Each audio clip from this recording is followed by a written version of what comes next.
ಆಚಾರ್ಯ ಹೇಳ್ತಾರೆ, ಬಡವರು ವಿಶೇಷ ದಾನ ಧರ್ಮ ಮಾಡಿದರೆ ಅವರ ಯೋಗ್ಯತೆ ಮೀರಿರ್ತದೆ, ಬಡತನ ಇರ್ತದೆ. ಆದರೂ ಕೂಡ ಅವರು ವಿತ್ತ ವ್ಯಯ ಮಾಡಿ ಹಣ ಖರ್ಚು ಮಾಡಿದರೆ ಅವರಿಗೆ ವಿಶೇಷ ಫಲ ಇದೆ, ಇಲ್ಲ ಅಂತಲ್ಲ, ಅದು ಶ್ಲಾಘನೀಯವೇ. ಆದ್ರೆ ಶ್ರೀಮಂತರು ಮಾಡಿದ್ರು ಆದ್ರಿಂದ ಅದಕ್ಕೆ ಫಲ ಇಲ್ಲ ಅಂತ ಹಂಗ ಮಾತ್ರ ಇಲ್ಲ ಅಂತ. ಪಾಂಡವರಿಗೆ ಬೇಕಾದಷ್ಟಿತ್ತು, ಆದ್ರಿಂದ ನಿಮಗೆ ಫಲ ಬರಲಿಲ್ಲ.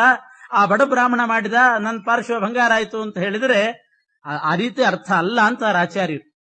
ಕರ್ಮ ಫಲ ಕೊಡಬೇಕಾಗಿದ್ರೆ ಅವರವರ ಶ್ರದ್ಧೆ, ಅವರವರ ಭಕ್ತಿ, ಅದರಿಂದ ನೋಡಿ ಫಲ, ಅದನ್ನ ನೋಡಿ ಪರಮಾತ್ಮ ಫಲ ಕೊಡ್ತಾನೆ ಹೊರತು ಇಲ್ಲದೆ ಇದ್ದವರು ಮಾಡಿದ್ರು ಅದಕ್ಕೆ ಫಲ ಕೊಡಬೇಕು, ಬೇಕಾದಷ್ಟಿತ್ತು ಮಾಡಿದ್ರು ಅದರಿಂದ ಫಲ ಇಲ್ಲ ಅಂತ ಮಾತ್ರ ಯಾರು ತಿಳ್ಕೊಳ್ಬಾರದು. ಶ್ರೀಮಂತರು ಮಾಡಿದ್ರು, ಹಣ ಇದ್ದವರು ಮಾಡಿದ್ರೂ ಕೂಡ ಆ ಕರ್ಮಕ್ಕೆ ಅವರ ಶ್ರದ್ಧಾನುಗುಣವಾಗಿ ಫಲ ಇದ್ದೇ ಇದೆ. ಬಡವರು ಮಾಡಿದಾಗ ಅವರು ಬಡತನದಲ್ಲಿ ಮಾಡಿದ್ರಲ್ಲ ಅಂತ ಅನ್ನೋದಕ್ಕೆ ಸ್ವಲ್ಪ ಜಾಸ್ತಿ ಫಲ, ಅದರಲ್ಲಿ ಒಂದು ವಿಶೇಷ ಇಟ್ಟಿರ್ತಾನಂತ ಪರಮಾತ್ಮ, ಹೆಚ್ಚು ಪ್ರೀತನಾಗ್ತಾನಷ್ಟೇ ಹೊರತು ಇವರು ಮಾಡಿದ್ದಕ್ಕೆ ಫಲ ಇಲ್ಲ ಅಂತ ಅಲ್ವೇ ಇಲ್ಲ. ಆದ್ರಿಂದ ಪಾಂಡವರು ಮಾಡಿದ ಕರ್ಮಕ್ಕೆ ಸಂಪೂರ್ಣ ಫಲ ಸಿಕ್ಕಿದೆ, ಇದ್ದೇ ಇದೆ. ಹಾಗಾದ್ರೆ ಅದರದ್ದು ಬಂಗಾರ ಯಾಕಾಗ್ಲಿಲ್ಲ ಅಂತಂದ್ರೆ ಎಲ್ಲಿಯಾದ್ರೂ ಉಂಟೆ. ಒಬ್ಬ ಬ್ರಾಹ್ಮಣನಿಗೆ ಭೋಜನ ಮಾಡಿಸಿದಾಗ ಆ ಎಲೆಯಲ್ಲಿ ಹೊರಲಾಡಿದ ಕೂಡಲೇ ಮುಂಗಿಸಿದ್ದು ಒಂದು ಪಾರ್ಶ್ವ ಬಂಗಾರ ಆಯ್ತು ಅಂದ್ರೆ ಇನ್ನೊಂದು ಯಾಕಾಗ್ಲಿಲ್ಲ? ಅದರಲ್ಲಿ ಹೊರಳಿದ ಕೂಡಲೇ ಬಂಗಾರ ಆಗ್ತದೆ ಅಂತ ಆದ್ರೆ ಆ ನೆಲ ಯಾಕೆ ಬಂಗಾರ ಆಗ್ಲಿಲ್ಲ? ಆ ಎಲೆ ಬಿಸಾಡಿದವ್ರ ಕೈ ಯಾಕೆ ಬಂಗಾರ ಆಗ್ಲಿಲ್ಲ ಅಂತ ಕೇಳ್ತಾರೆ ವಾದಿರಾಜ್. ಆ ಎಲೆಯನ್ನ ಬಿಸಾಡಿದವನ ಕೈ ಬಂಗಾರ ಆಗ್ಲಿಲ್ಲ, ಆ ನೆಲ ಬಂಗಾರ ಆಗ್ಲಿಲ್ಲ, ಎಲೆನೇ ಚಿನ್ನ ತಟ್ಟೆ ಆಗ್ಲಿಲ್ಲ, ಮುಂಗಿಸಿದ ಒಂದು ಮೈ ಮಾತ್ರ ಬಂಗಾರ ಆಯ್ತು ಅಂದ್ರೆ ಏನರ್ಥ? ಹಾಗಾದ್ರೆ ಇದು ಏನರ್ಥ ಅಂದ್ರೆ ಆ ಎಂಜಲಿ ಎಲೆಯಲ್ಲಿ ಹೊರಲಾಡಿದ್ರಿಂದ ಬಂಗಾರ ಆದದ್ದಲ್ಲ, ಬೇಕು ಅಂತ ದೇವತೆಗಳು ಅದಕ್ಕೆ ಭ್ರಾಂತಿ ಹುಟ್ಟಿಸಲಿಕ್ಕೆ ಅದನ್ನು ಬಂಗಾರ ಮಾಡಿದ್ರಂತೆ. ಇಲ್ಲಿ ಬಂದಾಗ ಬಂಗಾರ ಆಗಲಿಲ್ಲ, ಆದ್ರಿಂದ ಧರ್ಮರಾಜನ ಯಜ್ಞ ಉಪಯೋಗ ಇಲ್ಲ ಅಂತ ಬೈಲಿಕ್ಕೆ ಅದು ಕಾರಣ ಆಯ್ತು ಹೊರತು ಬ್ರಾಹ್ಮಣರು ಊಟ ಮಾಡಿದ ಎಲೆ ಮುಟ್ಟಿದ್ರೆ ಅದು ಬಂಗಾರ ಆಗ್ತದೆ, ಇದು ಆಗ್ಲಿಲ್ಲ ಅಲ್ಲಿ ಆಯ್ತು ಅಂತ ಹಂಗಲ್ವೇ ಇಲ್ಲ. ಹಂಗಾಗೋದಾದ್ರೆ ಎಲೆನೂ ಬಂಗಾರ ಆಗ್ತಿತ್ತು, ನೆಲ ಬಂಗಾರ ಆಗ್ತಿತ್ತು, ಬಿಸಾಡ್ಲಿಕ್ಕೆ ಹೋದವ್ರ ಕೈ ಬಂಗಾರ ಆಗ್ತಿತ್ತು ಅಂತ ಅರವಾದರಾಜ.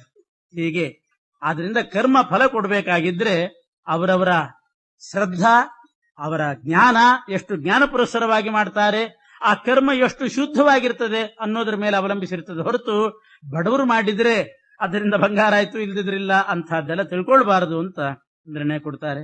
ಅನಂತರ ಒಮ್ಮೆ ಪಾಂಡವರೆಲ್ಲ ಇರುವಾಗ ಧೃತರಾಷ್ಟ್ರ ಇನ್ನೂ ಹಾಗೆ ಕೂತಿದ್ದಂತೆ ಮನೆಯಲ್ಲಿ, ಎಲ್ಲರೂ ಸೇವೆ ಮಾಡ್ತಾ ಇದ್ರು.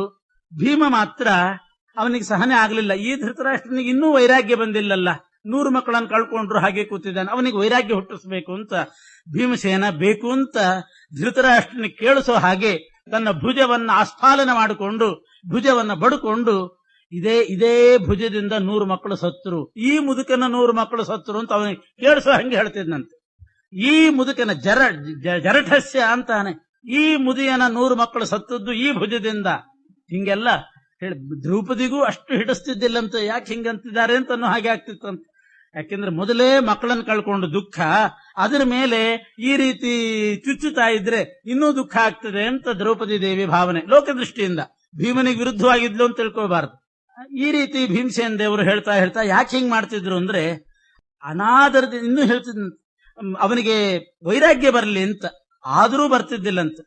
ಕೊನೆಗೆ ವಿದುರ ಇದಕ್ಕೆ ಹೋದವನು, ಕಾಡಿಗೆ ಹೋದವನು ವಿದುರ ಬಂದು ಹೇಳ್ತಾನೆ, ಇಷ್ಟು ವಯಸ್ಸಾಯ್ತು, ಮಕ್ಕಳನ್ನು ಕಳ್ಕೊಂಡಿ, ಇನ್ನೂ ಕೂಡ ನೀನು ಭೀಮಾಪವರ್ಜಿತಂ ಪಿಂಡಂ, ಇಷ್ಟು ಬೈತಿದ್ದಾನೆ ಭೀಮ ಅಂತಂತಿದ್ದಿ, ಭೀಮ ಹಾಕಿದ ಪಿಂಡವನ್ನ ತಿಂದುಕೊಂಡು ನಾಯಿ ಹಾಗಿದ್ದೀಯಲ್ಲ, ನಾಚಿಕೆ ಆಗೋದಿಲ್ವೇ ಅಂತ ಕೇಳಿದ್ನಂತೆ ವಿದುರ. ಯಾಕೆಂದ್ರೆ ಭೀಮ ಬೈತಾ ಇದ್ದದ್ದನ್ನು ಹೇಳಿದ್ದ ಬೇರೆ. ಭೀಮಾಪವರ್ಜಿತಂ ಪಿಂಡಂ ಆದತ್ಸೆ ಗೃಹಪಾಲವತ್, ಗೃಹಪಾಲ ಅಂದ್ರೆ ನಾಯಿ ಅಂತೆ ತಿಂದುಕೊಂಡು ಬಿದ್ದಿದ್ಯಲ್ಲ, ಇನ್ನಾದ್ರೂ ವೈರಾಗ್ಯ ತಾಳಿ ಕಾಡಿಗೆ ಹೋಗಿ ಸಾಧನೆ ಮಾಡ್ಕೊಳ್ಬಾರ್ದೆ ಅಂತಂದಾಗ ಆಗ ಅವನಿಗೆ ವೈರಾಗ್ಯ ಬಂತಂತೆ ವಿದುರನ ಮಾತಿನಿಂದ ವಿರಕ್ತನಾಗಿ ಕಾಡಿಗೆ ಹೋಗ್ತೀನಿ ಅಂತಂದ್ರೆ ಧರ್ಮರಾಜ ಕಳಿಸ್ತಾ ಇಲ್ಲ. ನಾನೇ ಮಕ್ಕಳನ್ನು ಕೊಂದಿದ್ದೀನಿ, ಪಾಪ ಕಾಡಿಗೆ ಬೇರೆ ಹೋಗ್ತಾನಲ್ಲ, ನಾವೆಲ್ಲ ಉಪಚಾರ ಮಾಡ್ಕೊಂಡಿರ್ತೀವಿ, ಇಲ್ಲೇ ಇರೋ ದೊಡ್ಡಪ್ಪ ಅಂತಿದ್ದಾನೆ. ಕೊನೆಗೆ 3 ದಿವಸ ಆಯ್ತು ಉಪವಾಸ ಕೂತು ಬಿಟ್ನಂತೆ ಧೃತರಾಷ್ಟ್ರ. ನನಗೆ ಕಾಡಿಗೆ ಹೋಗ್ಲಿಕ್ಕೆ ಅನುಮತಿ ಕೊಡದಿದ್ರೆ ನಾನು ಊಟನೇ ಮಾಡೋದಿಲ್ಲ ಅಂತ ಉಪವಾಸ ಕೂತಿದ್ದಾನೆ. ಕೊನೆಗೆ ಎಷ್ಟೇ ಆಯ್ತು ಅಂದ್ರೆ ಆ ಉಪವಾಸದಲ್ಲಿ ತಲೆ ತಿರುಗಿ ಬಿದ್ದುಬಿಟ್ನಂತೆ ಒಂದ್ಸಲ. ಇಷ್ಟಾದ ಮೇಲೆ ಕೊನೆಗೆ ಧರ್ಮರಾಜ ಅನುಮತಿ ಕೊಟ್ಟಿದ್ದಾರೆ, ನೀನಿನ್ನು ಹೋಗು, ಕಾಡಿಗೆ ಹೋಗು ಅಂತ ವ್ಯಾಸರು ಬಂದು ಹೇಳಿದ್ರಂತೆ ಧರ್ಮರಾಜನಿಗೆ ಅನುಮತಿ ಕೊಡು ಅಂತ.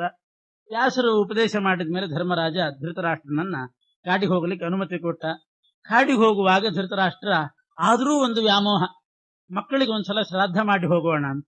ದುರ್ಯೋಧನಾದಿಗಳಿಗೆ ಶ್ರಾದ್ದ ಮಾಡಿ ಹೋಗ್ಬೇಕು ಅಂತ ವಿದುರನ ಹತ್ರ ಹೇಳಿ ಕಳಿಸಿದ್ನಂತೆ. ದುಡ್ಡು ಬೇಕು, ನಂಗೆ ಸ್ವಲ್ಪ ಶ್ರಾದ್ದಕ್ಕೆ ಖರ್ಚಿಗೆ ಬೇಕಾಗಿದೆ ಅಂತ. ಅದು ದುಡ್ಡು ಬೇಕು ಅಂತ ಬಂದ ಕೂಡಲೇ ಧರ್ಮರಾಜನಿಗೆ ದುಡ್ಡು ಕೊಡೋ ಅಧಿಕಾರ ಇದ್ದಿಲ್ಲ, ರಾಜನಾಗಿದ್ದ. ಆದರೆ ಕೋಶಾಧ್ಯಕ್ಷ ಭೀಮ, ಟ್ರೆಸರರ್ ಅಂತ ಮಾಡಿರ್ತಾರಲ್ಲ ಒಂದು ಕಮಿಟಿಯಲ್ಲಿ, ಆ ಟ್ರೆಸರರ್ದು ಭಾರಿ ಜವಾಬ್ದಾರಿ ಕೆಲಸ. ಭೀಮ ತೋರಿಸ್ತಿದ್ದಾನೆ ಹೇಗಿರ್ಬೇಕು ಅಂತ. ಆ ಭೀಮ ಕೋಶಾಧ್ಯಕ್ಷ, ರಾಜ ಹೇಳಿದ್ರು ಕೂಡ ಇವನು ಕೊಡ್ಲಿಲ್ಲಂತೆ. ಯಾಕೆಂದ್ರೆ ಈ ಸೆಕ್ರೆಟರಿ ಹೇಳಿದ ಕೂಡಲೇ ಟ್ರೆಸರರ್ ಕೊಡ್ಬೇಕಾಗಿಲ್ಲ. ಅದು ಯುಕ್ತವೋ ಅಯುಕ್ತವೋ, ಯಾವುದಕ್ಕೆ ಖರ್ಚು ಮಾಡಬೇಕು ಏನು, ಇದನ್ನೆಲ್ಲ ವಿಚಾರ ಮಾಡಿ ಕೊಡ್ಬೇಕಾದದ್ದು ಅವನ ಜವಾಬ್ದಾರಿ. ಮತ್ತೆ ಅವನಿಗೆ ಬುದ್ಧಿವಾದ ಹೇಳಬೇಕು. ನೀ ಕೇಳಿದ ಕೂಡಲೇ ಸೈನ್ ಮಾಡಿಕೊಡೋದಾಗಿದ್ರೆ ನಾನೇ ಟ್ರೆಸರರ್. ಟ್ರೆಸರರ್ ಅಂದ್ರೆ ಈ ಜವಾಬ್ದಾರಿ ಇರ್ತದೆ. ಆದ್ರಿಂದ ಇವನಿಗೆ ಧರ್ಮರಾಜನಿಗೆ ಹೇಳಿ ಕಳಿಸಿದಂತೆ, ಯಾಕೆ ದುಡ್ಡು ಅಂತ ಕೇಳಿ. ಧೃತರಾಷ್ಟ್ರ ಕೇಳ್ತಾ ಇದ್ದಾನೆ, ಮಕ್ಕಳಿಗೆ ಶ್ರಾದ್ದ ಮಾಡ್ಬೇಕಂತೆ. ಇದು ಕೋಶದ ಹಣದಿಂದ ದುರ್ಯೋಧನಾದಿಗಳಿಗೆ ಶ್ರಾದ್ದ ಮಾಡ್ಲಿಕ್ಕೆ ಕೊಡಬಾರದು ಅಂತ ನಿಯಮ. ಯಾಕೆಂದ್ರೆ ಅವರು ವಿಷ್ಣು ದ್ವೇಷಿಗಳು. ಕೋಶದ ಹಣ ಎಂದು ವಿಷ್ಣು ದ್ವೇಷಿಗಳಿಗೆ ವಿನಿಯೋಗ ಆಗತಕ್ಕದ್ದಲ್ಲ. ಯಾಕೆಂದ್ರೆ ಈ ಭೂಮಿಯಲ್ಲಿ ಪ್ರತಿಯೊಂದೂ ಪರಮಾತ್ಮ ಸೃಷ್ಟಿ ಮಾಡಿದ್ದು. ಅಂಥ ಪರಮಾತ್ಮನನ್ನೇ ದ್ವೇಷ ಮಾಡ್ತಿದ್ದಾರೆ, ವಿರೋಧ ಮಾಡ್ತಿದ್ದಾರೆ ಅಂತಂದ್ರೆ ಅವರಿಗೆ ಶ್ರಾದ್ದ ಮಾಡ್ಲಿಕ್ಕೆ ಕೋಶದಿಂದ ಒಂದು ಪೈಸೆ ಕೊಡೋದಿಲ್ಲ ಅಂತ ಭೀಮ. ಅಲ್ಲ, ಅವ್ರಿಗೆ ಸದ್ಗತಿ ಆಗ್ಬೇಕಲ್ಲ, ಇಲ್ದಿದ್ರೆ ಕಷ್ಟ ಆಗ್ತದೆ ಅಂದ್ರೆ ಕಷ್ಟಾತ್ ಕಷ್ಟತರಂ ಯಾಂತು ಸರ್ವೇ ದುರ್ಯೋಧನಾದಯ. ಇನ್ನೂ ಹೀನ ಕಷ್ಟಕ್ಕೆ ಅವರು ಹೋಗ್ಲಿ, ಅವರಿಗಂತೂ ಒಂದು ಪೈಸೆ ಕೊಡೋದಿಲ್ಲ ಅಂತ ಗಟ್ಟಿನಿಟ್ಟಾಗಿ ಹೇಳಿಬಿಟ್ಟ. ಇಂಥ ಧರ್ಮನಿಷ್ಠೆ ಇತ್ತು. ಕೊಡೋದಿಲ್ಲ ಅಂದಾಗ ಧರ್ಮರಾಜನಿಗೆ ಗೊತ್ತಿತ್ತು. ಮತ್ತೆ ಹೆಚ್ಚು ಒತ್ತಾಯ ಮಾಡ್ಲಿಕ್ಕೆ ಹೋಗ್ಲಿಲ್ಲ. ಅವನ್ ನಿಯಮ ಅವನ್ ಪರಿಪಾಲಿಸ್ತಾ ಇದ್ದಾನೆ. ನಮ್ಮ ಸ್ವಂತದ ಹಣ ಕೊಡ್ತೇವೆ ಅಂತ ಕೊಡ್ತಾರೆ. ಅದ್ ಬೇಕಾದ್ರೆ ಕೊಡ್ರಿ ಅಂತ, ಅದು ನಿಮ್ ಇಷ್ಟ ಅಂತ ಹೇಳಿದ ಮೇಲೆ ಧರ್ಮರಾಜ, ಅರ್ಜುನ ಇವರೆಲ್ಲ ಸೇರಿ ತಮ್ಮ ಸ್ವಂತ ಹಣ ಅಂತ ಒಂದು ಇಟ್ಕೊಂಡಿರ್ತಾರೆ. ಕೋಶ ಅಂತ ಬೇರೆ ಇರ್ತದೆ. ಇಡೀ ರಾಷ್ಟ್ರಕ್ಕೆ ಉಪಯೋಗ ಆಗಬೇಕಾದದ್ದು ಕೋಶ. ಇವರವರು ಸ್ವಂತ ಹಣ ಕೊಟ್ಟು ಧೃತರಾಷ್ಟ್ರನ ಕೈಯಿಂದ ಶ್ರಾದ್ದ ಮಾಡಿಸಿದ್ರು. ಶ್ರಾದ್ದ ಮಾಡಿ ಧೃತರಾಷ್ಟ್ರ, ಇವರು ಕುಂತಿ, ಗಾಂಧಾರಿ ಎಲ್ಲರೂ ಕೂಡ ಕಾಡಿಗೆ ಹೋಗಿದ್ದಾರೆ. ಅವ್ರು ಹೋದ ಮೇಲೆ ನಾರದ ಋಷಿಗಳು ಅಲ್ಲಿಗೆ ಬಂದು ಹೇಳಿದ್ರಂತೆ, 3 ವರ್ಷ ಆದ್ಮೇಲೆ ನಿಮಗೆ ನಿಮ್ಮ ಮೂಲ ರೂಪಕ್ಕೆ ಸೇರೋದು. ಆ 3 ವರ್ಷದ ತನಕ ವ್ಯಾಸಾಶ್ರಮ ಇದೆ, ತಪಸ್ಸು ಮಾಡ್ತಾ ಇರ್ರಿ ಅಂತ ಹೇಳಿ ನಾರದರು ಹೇಳಿದ್ರು. ಆಮೇಲೆ 3 ವರ್ಷದ ತನಕ ಅವರು ತಪಸ್ಸು ಮಾಡ್ತಾ ಕೂತಿದ್ದಾರೆ. ಆ 3 ವರ್ಷ ಕಾಲದಲ್ಲಿ ಒಮ್ಮೆ ಪಾಂಡವರೆಲ್ಲ ಮತ್ತೆ ಬಂದ್ರಂತೆ. ಇವರೆಲ್ಲ ಕಾಡಿಗೆ ಹೋಗಿದ್ದಾರೆ, ದೊಡ್ಡಪ್ಪ ಅವರು ಮಾತಾಡಿಸಿ ಬರೋಣ ಅಂತ ಕಾಡಿಗೆ ಬಂದಿದ್ದಾನೆ. ಪಾಂಡವರೆಲ್ಲರೂ ಸೇರಿ ಬಂದ್ರಂತೆ. ಬಂದಾಗ ವೇದವ್ಯಾಸದೇವರು ಬಂದ್ರಲ್ಲಿಗೆ, ಪಾಂಡವರು ಇದ್ರು, ಎಲ್ಲರನ್ನೂ ಕೂಡ ಕೇಳಿದ್ರಂತೆ ವೇದವ್ಯಾಸದೇವರು. ಕುಂತಿನೂ ಇದ್ಲು, ಮೊದಲ ಧೃತರಾಷ್ಟ್ರನ ಜೊತೆಗೆ ಬಂದಿದ್ಲು ಕುಂತಿ, ಗಾಂಧಾರಿ ಅವರೆಲ್ಲ. ವ್ಯಾಸರು ಕೇಳಿದ್ರಂತೆ, ನಿಮ್ಗೆ ಏನಾದ್ರೂ ಅಭೀಷ್ಟ ಇದ್ರೆ ಹೇಳ್ರಿ, ಈ ಕ್ಷಣದಲ್ಲಿ ನಾನು ಪೂರೈಸ್ತೇನೆ ಅಂತ. ಆಗ ಮೊದಲು ಕುಂತಿ ಕೇಳಿಬಿಟ್ಲಂತೆ, ನಾನು ಕನ್ಯಾವಸ್ಥೆಯಲ್ಲಿ ಕರ್ಣನಿಗೆ ಜನ್ಮ ಕೊಟ್ಟಿದ್ದೇನೆ, ಕನ್ಯಾವಸ್ಥೆಯಲ್ಲಿ ಕರ್ಣನನ್ನ ಹಡೆದು ಬಿಟ್ಟಿದ್ದೇನೆ. ಆಮೇಲೆ ಅವನು ಯುದ್ಧ ಮಾಡಿದ, ಅವನ ಸಾವು, ಇದೆಲ್ಲದಕ್ಕೂ ಕೂಡ ನಾನೇ ಕಾರಣ ಆಗಿಬಿಟ್ಟಿದ್ದೀನಿ. ಆದ್ರಿಂದ ಕರ್ಣನನ್ನ ಹಡೆದ್ರಿಂದ, ಅವನನ್ನ ಕೊಲ್ಲಿಸಿದ್ರಿಂದ, ಅರ್ಜುನನಿಂದ ಕೊಲ್ಲಿಸಿದ್ರಿಂದ ಆ ಗುಟ್ಟು ಮೊದಲೇ ಹೇಳಿದ್ರಿ, ಅವ್ರನ್ನ ಯುದ್ಧ ಮಾಡ್ತಿದ್ದಿಲ್ಲ ಇವರು ಕರ್ಣನ ಜೊತೆಗೆ. ಇದೆಲ್ಲ ನಾನು ಮಾಡಿದಂಥ ಪಾಪ, ನನ್ನ ಪಾಪ ಪರಿಹಾರ ಆಗ್ಲಿ ಅಂತ ನೀವು ಬಾಯಲ್ಲಿ ಹೇಳ್ರಿ ಅಂತ ವೇದವ್ಯಾಸದೇವರು. ಹಾಗೆ ಆಗ್ಲಿ, ನಿನ್ನ ಪಾಪ ಹೋಗ್ಲಿ ಅಂತ ಹೇಳಿದ್ರಂತೆ. ಪಾಪ ಹೋಯ್ತಂತೆ. ಇದೇ ನಿನ್ನೆ ಬಂದದ್ದು. ದೊಡ್ಡವರಿಂದ ವಿಷ್ಣು ವೈಷ್ಣವ ವಾಕ್ಯೇನ ಅಂತಾರೆ. ವಿಷ್ಣು ವೈಷ್ಣವರ ವಾಕ್ಯದಿಂದ ಪಾಪ ಮಾರ್ಜನ ಆಗ್ತದೆ ಅಂತ ಭೀಷ್ಮಾಚಾರ್ಯರು ಶಾಂತಿ ಪರ್ವದಲ್ಲಿ ಉಪದೇಶ ಮಾಡಿದ್ದಾರೆ. ದೊಡ್ಡವರು ಆಶೀರ್ವಾದ ನುಡಿ ಹೇಳಿದ್ರೆ ಸಾಕು, ನಿಮಗೆ ಒಳ್ಳೇದಾಗ್ಲಿ ಅಂತ ಪಾಪ ಪರಿಹಾರ ಆಗ್ತದೆ. ಆ ರೀತಿ ವ್ಯಾಸರು ಅವರ ಹತ್ರ ಕುಂತಿ ಕೇಳಿ ಅದರ ಮಾರ್ಜನೆ ಮಾಡಿಕೊಂಡು ಬಿಟ್ಲಂತೆ, ಪಾಪ ಕಳ್ಕೊಂಡ್ಲು. ಪಾಂಡವರನ್ನ ಕೇಳಿದ್ರು, ನಿಮಗೇನಾದ್ರೂ ಅಭೀಷ್ಟ ಇದ್ರೆ ಹೇಳ್ರಿ ಅಂತ. ಪಾಂಡವರೆಲ್ಲ ಕೇಳಿದ್ರಂತೆ, ಪರಮಾತ್ಮನ ಪಾದದಲ್ಲಿ ಇನ್ನೊಂದಿಷ್ಟು ಜಾಸ್ತಿ ಭಕ್ತಿ ಬರಲಿ ಅಂತ ಕೇಳಿದ್ರು. ಇನ್ನೇನು ಕೇಳಲಿಲ್ಲ ಅವರು, ಪರಮಾತ್ಮನ ಪಾದದಲ್ಲಿ ಭಕ್ತಿ ಬರಲಿ ಅಂತ ಅದನ್ನು ಕೊಟ್ರು. ಧೃತರಾಷ್ಟ್ರನ ಕೇಳಿದ್ರಂತೆ, ಧೃತರಾಷ್ಟ್ರ ನಿನಗೇನಾದ್ರೂ ಅಭೀಷ್ಟ ಇದ್ರೆ ಹೇಳು ಅಂತ. 1 ನಿಮಿಷ ನಮ್ಮ ಹೆಂಡತಿನ ಕೇಳಿ ಹೇಳ್ತೀನಿ ಅಂತಂದ ಅವನು. ಗಾಂಧಾರಿನ ಕೇಳಿದ್ನಂತೆ. ಮೊದಲು ಕೇಳ್ತಿದ್ದಿಲ್ಲ ಹೆಂಡತಿ ಮಾತು, ಬೇಕಾದಷ್ಟೆಲ್ಲ ಹೇಳಿದ್ಲು ಗಾಂಧಾರಿ. ಸುಮ್ಮನೆ ದುರ್ಯೋಧನನ ಮೇಲೆ ವ್ಯಾಮೋಹ ಮಾಡಬೇಡ್ರಿ, ಅವನು ಹೇಳಿದ್ದಕ್ಕೆಲ್ಲ ಹೂಗುಟ್ಟಬೇಡ್ರಿ ಅಂತ ಎಷ್ಟು ಹೇಳಿದ್ರೂ ಕೂಡ ಕೇಳಿದ್ದಿಲ್ಲ. ಈಗ ಬುದ್ಧಿ ಬಂದಿತ್ತು, ಆದ್ರಿಂದ ಹೇಳ್ತಾನೆ. ಗಾಂಧಾರಿನ ಕೇಳಿ ಹೇಳ್ತೀನಿ ಅಂತ ಗಾಂಧಾರಿ ಜೊತೆಗೆ ಸಮಾಲೋಚನೆ ಮಾಡಿದಾಗ ಇಬ್ರು ತೀರ್ಮಾನ ಮಾಡ್ಕೊಂಡ್ರಂತೆ, ವ್ಯಾಸರ ಹತ್ರ ಏನ್ ಕೇಳೋದು ಅಂತಂದ್ರೆ, ಸತ್ತವರೆಲ್ಲ ಒಂದ್ಸಲ ಬಂದು ಹೋಗ್ಲಿ ಅಂತ ಕೇಳಿದ್ನು ದುರ್ಯೋಧನಾದಿಗಳೆಲ್ಲ. ವ್ಯಾಸರು ಕರೆಸಿದ್ರು, ಆದ್ರೆ 1 ದಿವಸಕ್ಕೆ ಮಾತ್ರ ಕರೆಸಿದ್ರಂತೆ. ಹೆಚ್ಚು ಏನು ಅನಾಹುತ ಆಗದೆ ಇದ್ದ ಹಾಗೆ, ಮತ್ತೆ ಬಂದವರು ಬಂದು ಇನ್ನೇನಾದ್ರೂ ಮಾಡಿಬಿಟ್ರೆ ಅದಾಗದೇ ಇದ್ದ ಹಾಗೆ 1 ದಿವಸದ ಮಟ್ಟಿಗೆ, 1 ರಾತ್ರಿ ಮಟ್ಟಿಗೆ ಅವರನ್ನ ಕರೆಸಿದ್ರಂತೆ. ಅವರೆಲ್ಲರೂ ಬಂದು ಆ ರಾತ್ರಿ ಮಾತ್ರ ಪರಸ್ಪರ ದ್ವೇಷ ಯಾವುದೂ ಇದ್ದಿಲ್ಲಂತೆ. ಅವರವರ ಪತ್ನಿಯರನ್ನೆಲ್ಲ ನೋಡಿಕೊಂಡು ಅವರು ಪುನಃ ಹೋಗುವ ಹಾಗೆ ಮಾಡಿದ್ರು. ಅವರು ಬಂದಾಗ ದಿವ್ಯ ದೃಷ್ಟಿ ಕೊಟ್ಟಿದ್ರಂತೆ ಇವರಿಬ್ಬರಿಗೂ, ಅವರೆಲ್ಲ ಕಾಣ್ಲಿ ಅಂತ ಹೇಳಿ. ಇದೆಲ್ಲ ವೇದವ್ಯಾಸ ದೇವರು ಧೃತರಾಷ್ಟ್ರ, ಕುಂತಿ ಇವರೆಲ್ಲ ಕಾಡಿಗೆ ಹೋದ ಮೇಲೆ ಅವರಿನ್ನೂ ಮೂಲ ರೂಪಕ್ಕೆ ಹೋಗಿ ಸೇರ್ಲಿಕ್ಕೆ 3 ವರ್ಷ ಬಾಕಿ ಇತ್ತು, ಅವರ ಪ್ರಾರಬ್ಧ ಕರ್ಮ ಇತ್ತು. ಆ 3 ವರ್ಷದ ಅವಧಿಯಲ್ಲಿ ಇದು ನಡೀತು. ಇದೆಲ್ಲ ಮಹಾಭಾರತ ಕಥೆಯನ್ನ ಜನಮೇಜಯ ರಾಜನಿಗೆ ವೈಶಂಪಾಯನರು ಹೇಳ್ತಾ ಇದ್ದಾರೆ. ವೈಶಂಪಾಯನರು ಹೇಳ್ತಾ ಇದ್ದಾಗ ಇದೆಲ್ಲ ಕೇಳಿ ಅವನಿಗೆ ಆಶ್ಚರ್ಯ ಆಯ್ತಂತೆ. ಹೀಗೂ ಆಗುತ್ತೋ ಅಂತ ಕೇಳಿದ್ನು. ಸತ್ತವರು ಪುನಃ ಬರೋದು, ಬಂದು ಒಂದ್ ದಿವಸ ಇದ್ರು, ಮಾತಾಡ್ಕೊಂಡೆಲ್ಲ ಇದ್ರು, ಮತ್ತೆ ಹೋದ್ರು, ಹೀಗೆಲ್ಲ ಆಗ್ತದೋ ಅಂತ ಕೇಳಿದಾಗ ಪರಮಾತ್ಮ ಮನಸ್ಸು ಮಾಡಿದ್ರೆ ಏನು ಬೇಕಾದ್ರೆ ಆಗ್ತದೆ ಅಂತ ಅಂದ್ರಂತೆ. ಆದ್ರೂ ಸ್ವಲ್ಪ ಜನಮೇಜಯ ರಾಜನಿಗೆ ಮಹಾಭಾರತದ ಮೇಲೆ ಅನುಮಾನ ಬಂತಂತೆ. ಇದೇನ್ ಕಟ್ಟುಕಥೆನೋ ಏನೋ, ಹಿಂಗೆಲ್ಲ ಎಲ್ಲಿ ಆಗತ್ತೆ ಅಂತ ಅನುಮಾನ ಪಟ್ಟು ಒಂದು ಪ್ರಶ್ನೆ ಕೇಳಿದ್ನಂತೆ ವೈಶಂಪಾಯನರ ಹತ್ರ. ಹಾಗಾದ್ರೆ ನಾನು ನಮ್ಮಪ್ಪ ಪರೀಕ್ಷಿತ್ ರಾಜನ ಕರೆಸಬಹುದೇ ಅಂತ ಕೇಳಿದ್ನಂತೆ.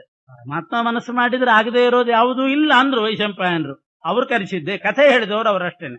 ಕಥೆ ಹೇಳಿದವ್ರ ಹತ್ರ ನೀವು ಕರೆಸ್ರೆ ನೋಡೋಣ ಅನ್ನಬಾರದು, ಬರೇ ಕಥೆ ಹೇಳ್ತಿರ್ತಾರಷ್ಟೇ ಅವರು. ವೈಶಂಪಾಯನರಂದ್ರೆ ನಾನು ಕಥೆ ಹೇಳಿದವು, ನಾನು ಕರೆಸಲಿಕ್ಕೆ ನಂಗೆ ಬರೋದಿಲ್ಲ, ಕಥೆ ಹೇಳಿದ್ದೀನಿ ಅಷ್ಟೇನೆ ಹಿಂಗೆ ಅಂತ. ಪರಮಾತ್ಮ ಮನಸ್ಸು ಮಾಡಿದ್ರೆ ಆದೀತು ಅಂತ ಹೇಳುವಾಗಲೇ ವೇದವ್ಯಾಸ ದೇವರು ಬಂದೇ ಬಿಟ್ರಂತೆ. ಮಹಾಭಾರತ ಎಷ್ಟು ಸತ್ಯ ಅಂತ ತೋರಿಸಲಿಕ್ಕೆ ವೇದವ್ಯಾಸ ದೇವರೇ ಅಲ್ಲಿ ಪ್ರಾದುರ್ಭೂತರಾಗಿ, ಜನಮೇಜಯ ರಾಜ ನಾನು ನಿಮ್ಮ ಅಪ್ಪನ ಕರೆಸ್ತೀನಿ ಈಗ ಅಂತ ಪರೀಕ್ಷಿತ್ ರಾಜನ ಕರೆಸಿದ್ರಂತೆ. ಹಾವು ಕಚ್ಚಿ ಸತ್ತಂತಹ ಪರೀಕ್ಷಿತ್ ರಾಜ ಬಂದಂತೆ, ಬಂದು ಜನಮೇಜಯ ರಾಜನ ಜೊತೆಗೆ ಮಾತಾಡಿ ಹೋಗಿದ್ದಾನು.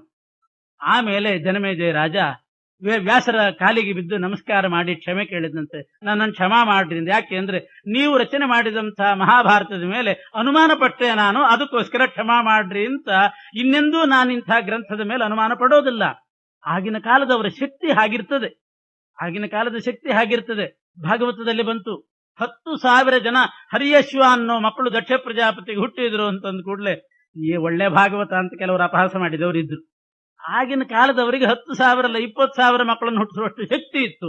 ಈಗ ಶಕ್ತಿ ಕಳ್ಕೊಂಡವರು ಅದನ್ನು ಕೇಳಿ ಅಪಹಾಸ ಮಾಡ್ತಾರೆ. ಇದೆಲ್ಲ ಏನ್ ಕಥೆ, ಏನ್ ಕಟ್ಟಕಥೆ ಅಂತ. ಆಗಿನ ಕಾಲದವರ ಶಕ್ತಿನೇ ಬೇರೆ.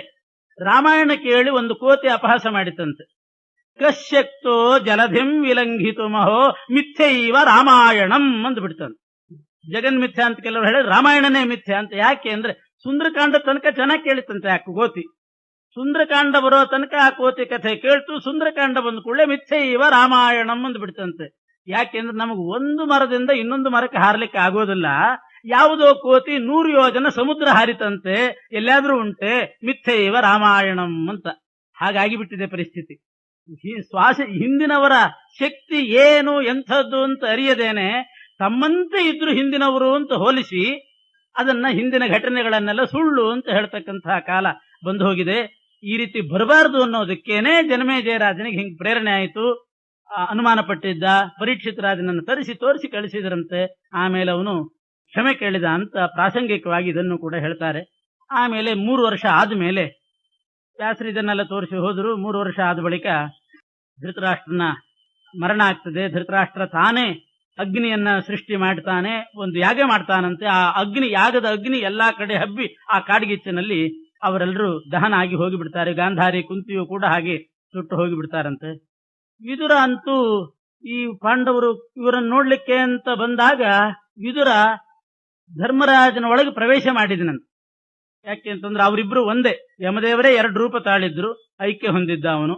ಮುಂದೆ ಕೃಷ್ಣನು ಕೂಡ ತಾನು ಪರಂಧಾಮಕ್ಕೆ ಹೋಗಿದ್ದಾನೆ ಇವರ ಪ್ರಾರ್ಥನೆ ಪ್ರಕಾರ. ಕೃಷ್ಣ ಪರಂಧಾಮಕ್ಕೆ ಹೋದ ಮೇಲೆ ಪಾಂಡವರು ಒಂದು ಒಪ್ಪಂದ ಮಾಡಿಕೊಂಡಿದ್ರಂತೆ, ಕೃಷ್ಣ ಇರೋ ತನಕ ಮಾತ್ರ ನಾವಿರೋದು, ಕೃಷ್ಣ ಪರಂಧಾಮಕ್ಕೆ ಹೋದ್ಮೇಲೆ ನಾವು ಸ್ವರ್ಗಾರೋಹಣ ಮಾಡೋದು ಅಂತ. ಕೃಷ್ಣ ಪರಂಧಾಮಕ್ಕೆ ಹೋದದ್ದು ಗೊತ್ತಾಯಿತು. ಆಮೇಲೆ ಪಾಂಡವರು ತಾವು ಕೂಡ ನಾವಿನ್ನು ಹೊರಟು ಬಿಡೋಣ ಅಂತ ಹೊರಟ್ರಂತೆ. ಹೊರಡುವಾಗ 7 ಸಾಗರಗಳನ್ನೆಲ್ಲ ದಾಟಿ ಭೂಮಿಯ ತುದಿಗೆ ಹೋದ್ರಂತೆ. ಭೂಮಿಯ ತುದಿ 7 ಸಾಗರಗಳೆಲ್ಲ ದಾಟಿದ ಮೇಲೆ ಭೂಮಿಯ ಕೊನೆ ಆಗ್ತದೆ. ಅಲ್ಲಿಯ ತನಕ ಹೋಗಿ ಅಲ್ಲಿಂದ ಇಡೀ ಭೂಮಿಯನ್ನು ಪ್ರದಕ್ಷಿಣೆ ಬಂದ್ರಂತ. 7 ದಿವಸದಲ್ಲಿ 7 ಸಾಗರ ದಾಟಿ ಹೋಗಿ ಆಮೇಲೆ ಭೂ ಪ್ರದಕ್ಷಿಣೆ ಮಾಡಿ ಮತ್ತೆ ಪುನಃ ಗಂಧಮಾದನ ಪರ್ವತಕ್ಕೆ ಬಂದು ಅಲ್ಲಿಂದ ಮಹಾಪ್ರಸ್ಥಾನ ಅಂತ ಹೊರಡ್ತಾ ಇದ್ದಾರೆ. ಪಾಂಡವರು ಮಹಾಪ್ರಸ್ಥಾನಕ್ಕೆ ಅಂತ ಹೋಗುವಾಗ ಒಬ್ಬೊಬ್ಬರದ್ದೇ ದೇಹ ಪಾತ ಆಯ್ತಂತೆ. ಮಹಾಪ್ರಸ್ಥಾನಕ್ಕೆ ಹೊರಟಾಗ ಮೊದಲು ದ್ರೌಪದಿ ದೇಹ ಬಿದ್ದು ಬಿಡ್ತಂತೆ. ದ್ರೌಪದಿ ದೇಹ ಬಿದ್ದ ಮೇಲೆ ಸಹದೇವನ್ ದೇಹ ಬಿತ್ತು, ಆಮೇಲೆ ನಕುಲಂದು ಬಿತ್ತು. ಇವ್ರದೆಲ್ಲ ದೇಹ ಬಿದ್ದಾಗ ಭೀಮಸೇನ್ ದೇವರು ಬೇಕು ಅಂತ ಕೇಳಿದ್ರಂತೆ ಧರ್ಮರಾಜನ್ನ, ಯಾಕೆ ಇವ್ರ ದೇಹ ಬಿತ್ತು? ಮಹಾಪ್ರಸ್ಥಾನಕ್ಕೆ ಹೊರಟಾಗ ಯಾಕೆ ದೇಹ ಬಿತ್ತು, ದ್ರೌಪದಿ ಯಾಕೆ ಬಿದ್ಲು, ದೇಹಪಾತನ ಯಾಕಾಯ್ತು ಅಂತ ಕೇಳಿದಾಗ ಧರ್ಮರಾಜ ಹೇಳಿದನಂತೆ, ಯಾಕೆ ಅಂತ ಅವನಿಗೂ ಗೊತ್ತಿಲ್ಲ. ಅದು ಕೇಳಿದ ಕೂಡಲೇ ಹೇಳ್ಬೇಕು. ಕೆಲವರಿಗೆ ಹಂಗಿರ್ತದೆ, ಗೊತ್ತಿಲ್ಲ ಅಂತ ಹೇಳಲಿಕ್ಕೆ ಸ್ವಲ್ಪ ಬಿಗುಮಾನ ಅಡ್ಡ ಬರ್ತದೆ. ಏನಾದ್ರೂ ಒಂದು ಹೇಳಿಬಿಡ್ಬೇಕು, ಕೇಳಿದಾರಲ್ಲ ಏನಾದ್ರೂ ಹೇಳಿಬಿಡ್ಬೇಕು. ಯಾಕೆ ಬಿದ್ದಿರಬಹುದು, ತಾನು ಯೋಚನೆ ಬಿದ್ದ ಮೇಲೆ ಏನಾದ್ರೂ ಒಂದು ಕಾರಣ ಇರಬೇಕು. ಯಾವ ಕಾರಣ ಅಂತ ಸರಿಯಾಗಿ ಗೊತ್ತಿಲ್ಲ, ಊಹೆ ಮಾಡಿದ್ನಂತೆ. ಪ್ರಾಯಶಃ ಏನೋ ಒಂದು ಪಾಪದಿಂದ ಬಿದ್ದಿರ್ಬೇಕು, ಏನೋ ದೋಷ ಇದೆ, ಅದರಿಂದ ಬಿದ್ದಿರ್ಬೇಕು ಅವರ ದೇಹ.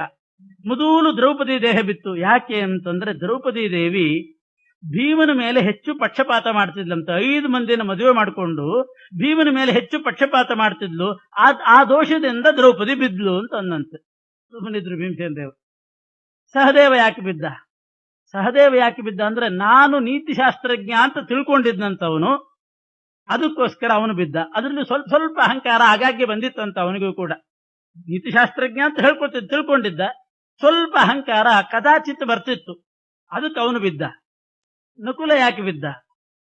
ನಾನು ಬಹಳ ಸುಂದರ ಅಂತ ಅವನು ತಿಳ್ಕೊಂಡಿದ್ದ, ರೂಪವಂತ ಅಂತ ತಿಳ್ಕೊಂಡಿದ್ದ, ಅದಕ್ಕೆ ಅವನು ಬಿದ್ದ. ಭೀಮಸೇನ ದೇವರು ಕೇಳಿದ್ನು, ಮುಂದೆ ಅಕಸ್ಮಾತ್ ಹಿಂಗೆ ಮುಂದೆ ಹೋಗುವ ನಾನು ಬಿದ್ದರೆ ನಾನು ಯಾಕೆ ಬೀಳ್ತೀನಿ ಹೇಳ್ರಿ ಅಂತ ಕೇಳಿದ್ನಂತ.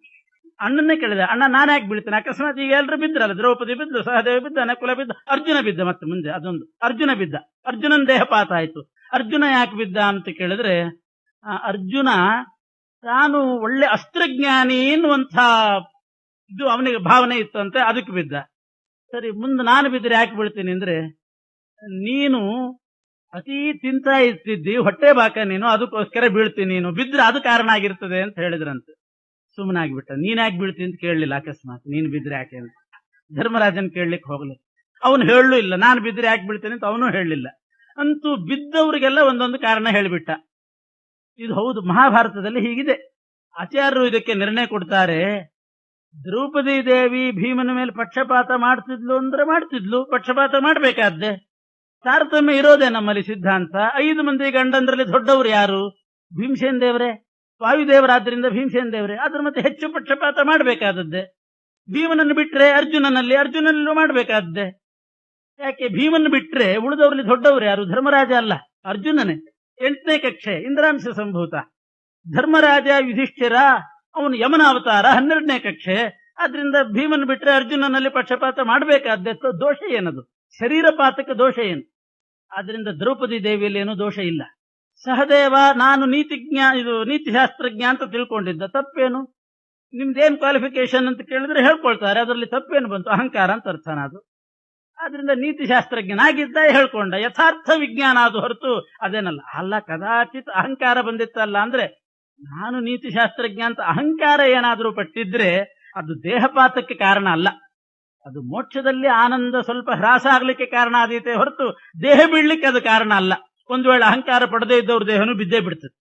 ಆದ್ರಿಂದ ಅಹಂಕಾರ ಪಟ್ಟವ್ರ ದೇಹ ಮಾತ್ರ ಹಂಗ್ ಬೀಳ್ತದೆ ಅಂತಲ್ಲ. ಮೋಕ್ಷಕ್ಕೆ ಹೋಗುವಾಗ ಚರಮ ದೇಹ ಎಲ್ಲರದ್ದೂ ಬಿದ್ದೇ ಹೋಗೋದು ಮೋಕ್ಷಕ್ಕೆ.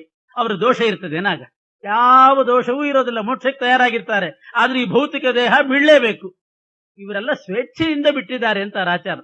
ಯಾಕೆಂದ್ರೆ ಸದೇಹ ನಾಕಾನಿಚ್ಛುತ್ವಾತ್, ಈ ದೇಹ ಸಹಿತವಾಗಿ ಸ್ವರ್ಗಕ್ಕೆ ಹೋಗೋದು, ಸ್ವರ್ಗಾರೋಹಣಕ್ಕೆ ಹೊರಟಿದ್ದಾರೆ, ಈ ದೇಹ ಸಹಿತವಾಗಿ ಹೋಗೋದು ಚೆನ್ನಾಗಿರೋದಿಲ್ಲ. ಗರ್ಭಗುಡಿಗೆ ಹೋಗುವಾಗ ಹೇಗೆ ಹೊರಗಿನ ವಸ್ತ್ರಗಳನ್ನೆಲ್ಲ ಬಿಚ್ಚಿ ಶುದ್ಧ ವಸ್ತ್ರ ಧಾರಣೆ ಮಾಡಿ ಹೋಗಬೇಕು, ಆ ರೀತಿ ಸ್ವರ್ಗಕ್ಕೆ ಹೋಗುವಾಗ ಈ ದೇಹ ಬೇಡ ಅಂತ ಇಚ್ಛಾಪೂರ್ವಕವಾಗಿ ದೇಹ ಬಿಟ್ಟಿದ್ದಾರೆ. ಮೋಕ್ಷಕ್ಕೆ ಹೋಗುವವರು ದೇಹ ಪರಿತ್ಯಾಗ ಮಾಡ್ತಾರೆ. ಆ ರೀತಿ ಇಚ್ಛೆಯಿಂದ ಹೊರತು ಅದು ದೋಷದಿಂದ ಅಲ್ಲ. ದೋಷದಿಂದ ಪಾತ ಆಯಿತು ಅಂತ ಹೇಳಿದ್ರೆ ಅದು ಸರಿಯಲ್ಲ. ಆದ್ರಿಂದ ಹಾಗೆ ಯಾರು ತಿಳ್ಕೋಬಾರದು ಅಂತಾರೆ.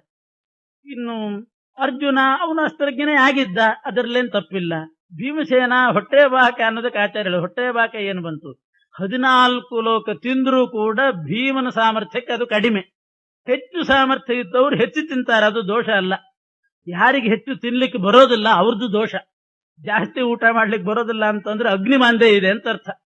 ಅಗ್ನಿ ಜಾಸ್ತಿ ಉರಿಯೋದಿಲ್ಲ, ಅಜೀರ್ಣ ರೋಗ ಇದೆ, ಅದಕ್ಕೆ ಹೆಚ್ಚು ತಿನ್ಲಿಕ್ಕೆ ಆಗೋದಿಲ್ಲ. ಚೆನ್ನಾಗಿ ತಿಂದ್ರು ಅಂತಂದ್ರೆ ಅದು ಅವರ ಸಾಮರ್ಥ್ಯ ಅದು. ಆದ್ರಿಂದ ಜಾಸ್ತಿ ತಿಂತಿದ್ದ ಅಂದ್ರೆ ಭೀಮನ ಸಾಮರ್ಥ್ಯ ಗುಣ ಹೊರತು ಅದು ದೋಷ ಅಲ್ಲ. ಹಾಗೂ ಒಂದು ವೇಳೆ ದೋಷದಿಂದಲೇ ದೇಹಪಾತ ಆಗುವುದು ಅಂತ ಆದ್ರೆ ಮುಂದೆ ಧರ್ಮರಾಜನ ದೇಹನೂ ಪಾತ ಆಯ್ತು, ಮುಂದೆ ಆಗ್ತದೆ. ಅದಕ್ಕೇನು ದೋಷ ಹೇಳ್ಕೊಂಡ ಧರ್ಮರಾಜ? ಅಲ್ಲ. ಆದ್ರಿಂದ ದೋಷದಿಂದ ದೇಹಪಾತ ಆಯ್ತು ಅಂತ ತಿಳ್ಕೊ. ಈ ಲೋಕದಲ್ಲಿ ಏನಾಗ್ತದೆ ಅಂದ್ರೆ ಯಾರಿಗಾದ್ರೂ ಏನಾದ್ರೂ ಅನರ್ಥ ಆದ ಕೂಡಲೇ ಯಾವ್ದಾವುದಕ್ಕೋ ಲಿಂಕ್ ಹಚ್ಚಿಬಿಡ್ತಾರೆ. ನಮ್ಗೊಬ್ರು ಬೈದಿದ್ರು ಅಂತ ಇಟ್ಕೊಳ್ರಿ. ಅಕಸ್ಮಾತ್ ಎಲ್ಲೋ ಕಾಲ್ ಜಾರಿ ಬಿದ್ದು ನೋಡಿದೆ, ನಂಗೆ ಬೈದಿದ್ದ ಅದಕ್ಕೆ ಬಿದ್ದ ಅಂತ. ಹಿಂಗಾಗೋದಾದ್ರೆ ಏನ್ ಗತಿ? ಪ್ರಾರಬ್ಧ ಕರ್ಮ ಯಾಕಿರ್ತದೆ ಹಾಗಾದ್ರೆ? ಯಾವುದೋ ಈಗಿಂದೀಗೆ ಫೈಲ್ ಅಷ್ಟು ಬೇಗ ತೆಗೆಯೋದಿಲ್ಲ ಪರಮಾತ್ಮ. ಈಗ ಯಾರಾದ್ರೂ ತಪ್ಪು ಮಾಡಿದರೆ ಆ ಫೈಲ್ ಕೆಳಗಡೆ ಹೋಗಿರ್ತದೆ. ಯಾವುದೋ ಮೇಲಿನ ಫೈಲ್ ಅದನ್ನ ತೆಗೆದು ಅದಕ್ಕೆ ಶಿಕ್ಷೆ ಕೊಡ್ತಿರ್ತಾನೆ. ನಮ್ಗೆ ಹಿಂಗ್ ಮಾಡಿದ್ರು ಅದಕ್ಕೆ ಹೆಂಗಾಯ್ತು ಅಂತ ಅದಕ್ಕೆ ಸಂಬಂಧ ಹತ್ತೋದಲ್ಲ. ಯಾವುದ್ಯಾವುದೋ ಇರ್ತದೆ, ಮತ್ತು ಬೇರೆ ಕಾರಣಗಳಿರ್ತದೆ. ಕೆಲವರು ಬಯಸಿ ಅಪೇಕ್ಷೆ ಪಟ್ಟಿರ್ತಾರೆ ಕೆಲವು ಇದನ್ನ, ಆಪತ್ತುಗಳನ್ನ. ಇದನ್ನೆಲ್ಲ ಹಂಗಂಗೆ ತಿಳ್ಕೊಳ್ತಕ್ಕಂಥದ್ದಲ್ಲ, ಯಾವ್ದ್ಯಾವ್ದಕ್ಕೋ ಲಿಂಕ್ ಹಚ್ಚಿಬಿಡೋದು. ಧರ್ಮರಾಜ ಈ ರೀತಿ ಊಹೆ ಮಾಡಿ ಹೇಳಿಬಿಟ್ಟಿದ್ದ.